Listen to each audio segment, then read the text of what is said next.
barrel-aged beers can be sublime or disappointing. And it's really difficult to tell. There's often very little consistency between the liquid going into the barrels and the type of barrels that you're using to age them in. If only we had somebody who'd done an experiment. They take the same beer and age it in 2 different barrels.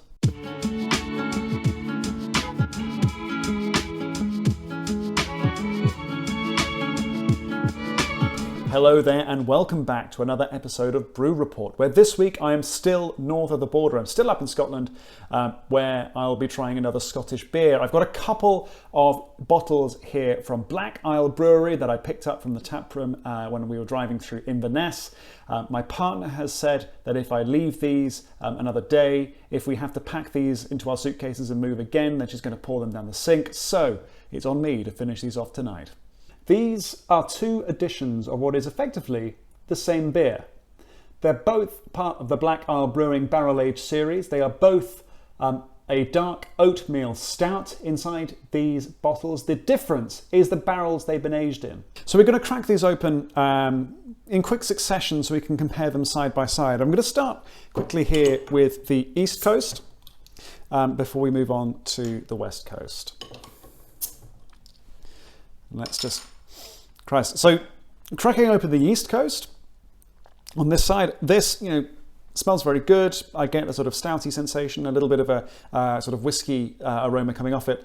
The smell coming off the West Coast is far more powerful. I'm getting that really powerful Laphroaig medicinal character coming from this one, even just opening it up and sitting about 20 centimeters away. So already a bit of a difference in terms of the aromas there. Now, this is a 9.4% oatmeal stout, so it shouldn't come as much of a surprise that it's quite thick. It does look oily, inky black as we pour it. It's got a very satisfyingly thick texture. It looks very thick as you pour it. The head, a sort of dark caramel, tan colour, fairly fine bubble structure. And yeah, there's a sort of sweet caramel, fudgy, slightly vanilla-y aroma coming off that East Coast version of this beer. But also that charcoal, that slightly burnt aroma that you tend to get from this level of dark stout as well. Okay, all smelling very good so far. On the West Coast side, we've got exactly the same sort of thick, oily kind of consistency. Very much looks the same, but yeah, sort of more of a mechanical, medicinal, smoky aroma coming off it as well.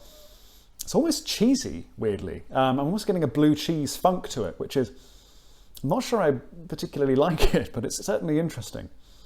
It appears to be a slightly looser, coarser bubble structure as well, which I'm not sure what kind of inclusions are in the barrel there, but potentially having a bit of an impact there.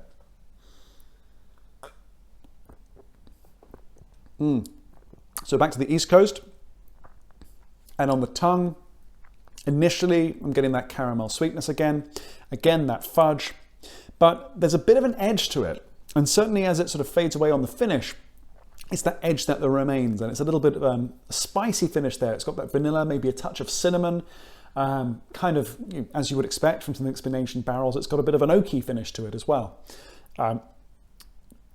Almost sour, like quite tart, quite tannic on the finish, which balances out the sweetness that you get earlier on in the drinking experience.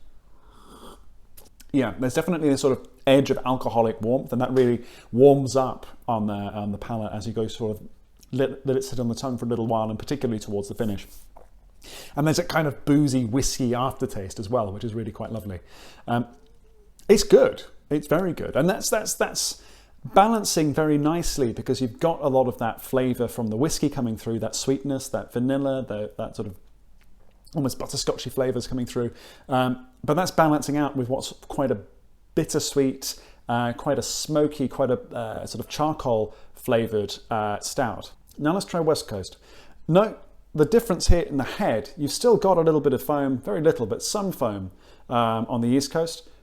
West Coast, nothing at all. Still getting that almost cheesy funk coming off it, which again, I'm not entirely sure I'm entirely appreciative of, but we'll give it a try. The bubbles coming off here, maybe the glass, maybe this, that. I'm traveling, it's an Airbnb. I haven't had a chance to get properly clean glasses for this, but certainly it looks more like a Coke here. They're much coarser bubbles just throughout. So the first hit on the tongue is oily. It's, again, it's that sort of machine shop aroma. It's not particularly present as it initially hits the tongue. It's kind of sour. It's like slightly overripe, slightly rotting fruit almost. But as it matures a little bit, as it spends a little longer on the tongue, then it evolves and it becomes a lot sweeter.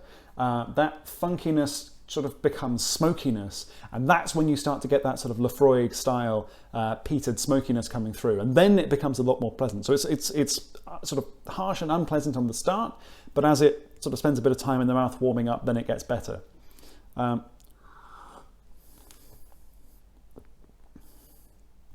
It is rather like eating camembert. I like a very ripe camembert, and you smell it and you think, holy fucking hell, I'm not eating this. But then you put it in your mouth and it tastes delightful, and the texture and the taste of it, the actual taste rather than the aroma, is very pleasant. It's just that aroma initially that puts you off, which is really what I'm getting here. It's a bit of a surprising result, actually, because I would have thought, typically I like an East Coast whiskey. I like a sweeter, lighter whiskey, but generally I prefer stuff from the West Coast that's got a bit more bite to it, that's got a bit more peat and funk and like a bit more of a harsh aroma going on. So I was expecting to prefer this beer. In fact, what's happened is the complete opposite. I really enjoy this lighter whiskey aged beer. I think it works very nicely. It's very well balanced. I'm enjoying every sip of it. On the West Coast side, here we've got a beer that's not so well balanced. And the aromas combine in a way that make it less pleasant to drink. Even if the result, when you actually get the beer onto your tongue and you get to the finish, is very pleasant. That initial hit of aroma is enough to put me off, unfortunately. So in terms of a rating for these two beers, for the Systems Theory, the East Coast edition of this beer, I'm going to rate it a 4 out of 5. For the West Coast version, unfortunately, I think this is going to have to be a 1 out of 5. It's for the real peat hounds, it may be pleasant. It's just not for me. But that's just my opinion. That's just what I think. What I want to hear now is, what do you think? Have you tried these beers? Have you had a chance to compare different styles of barrel-aged beers side by side? If so, let me know in the comments below. And of course, if you've got any suggestions for beers I should try next, let me know as well.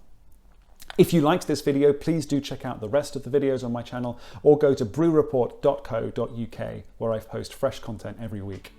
And until next time, happy drinking.